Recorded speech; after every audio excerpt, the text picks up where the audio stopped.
এখন হর ঘর তিরঙ্গা আমাদের যশস্বী প্রধানমন্ত্রী নরেন্দ্র মোদীজি 2022-এ 15ই আগস্টকে সামনে রেখে স্বাধীনতা দিবস উপলক্ষে উনি বলেছিলেন যে হর ঘর তিরঙ্গা 3 দিনের প্রোগ্রাম ছিল 2022-এ 13, 14, 15 এবং হর ঘর তিরঙ্গার এই যে স্লোগান মাননীয় প্রধানমন্ত্রীজি দিয়েছেন তার মেইন উদ্দেশ্য হচ্ছে যারা আমাদের এই দেশের জন্য সার্বভৌমত্ব রক্ষা করার ক্ষেত্রে যারা বলিদান হয়েছেন তাদেরকে সম্মান দেওয়া।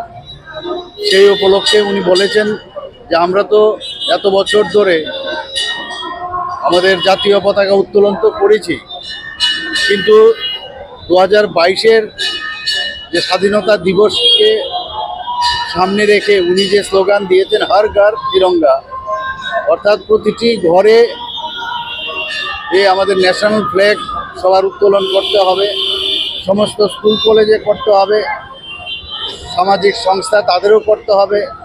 তো এই স্লোগানে আমি যে বললাম যারা আমাদের এই দেশকে স্বাধীন করার জন্য যারা বলিদান হয়েছেন বা পরবর্তী সময়ে দেশ রক্ষার্থে যারা বলিদান হচ্ছেন বা হয়েছেন তাদের প্রতি শ্রদ্ধা জানানোর জন্যেই হর ঘর তিরঙ্গা যে প্রোগ্রাম উনি আমাদের আহ্বান করেছেন সেটা আমরা পালন করেছি। 2023-এও আমরা পালন করেছি, এবার 2024-এও আমাদের সরকারের পক্ষ থেকেও আমরা সেটা পালন করছি। সরকারেরও অনেক প্রোগ্রাম আছে, বিভিন্ন প্রোগ্রাম রেখেছি।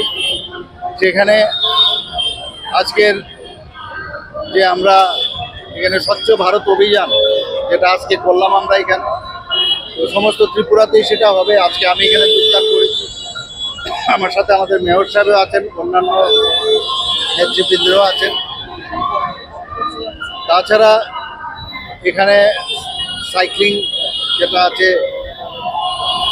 এছাড়া পদযাত্রা, এবং আরেকটা যেটা খুব বড় একটা বিষয় যেটা 2014-তে যে পার্টিশনের পরে যে বিভীষিকা হয়েছিল, যে তার বিষয়ে আমাদের একটা প্রোগ্রাম আছে 14 তারিখ, এবং বিভিন্ন কালচারাল অনুষ্ঠান হবে। এবং 15ই আগস্ট আপনারা জানেন যে সব জায়গায় পতাকা উত্তোলন হবে। গভর্নমেন্ট প্রোগ্রাম যেমন আছে, আমাদের পার্টির থেকেও প্রোগ্রাম আছে, বিভিন্ন জায়গায় হবে।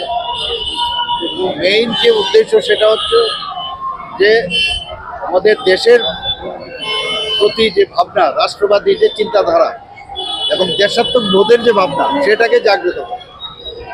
আমি সেই উপলক্ষে সমস্ত আমাদের ত্রিপুরাবাসী, দেশবাসীকে আমি আহ্বান করব, মাননীয় প্রধানমন্ত্রীজি যে আহ্বান রেখেছেন যে তাদের ভুললে চলবে না। আমাদের ত্রিপুরাতেও বহু জায়গায় বহু যারা দেশকে ভালোবাসে তারা বলিদান হয়েছে। আপনারা সবাই জানেন 75 সীমান্ত গ্রাম বীরকা নাম, সেই উপলক্ষে ত্রিপুরাতেও আমরা বহু জায়গার মধ্যে আমরা যারা ওই গ্রামের বহু যারা স্বাধীনতা সংগ্রামী তাদেরকে আমরা খুঁজে বের করেছি। যারা এখনও সিআরপি, বিএসএফ, আর্মিতে আছে তাদেরকে আমরা খুঁজে বের করেছি, এবং সেখানে আমরা ফলকে তাদের নামও আমরা সেখানে খোদাই করি।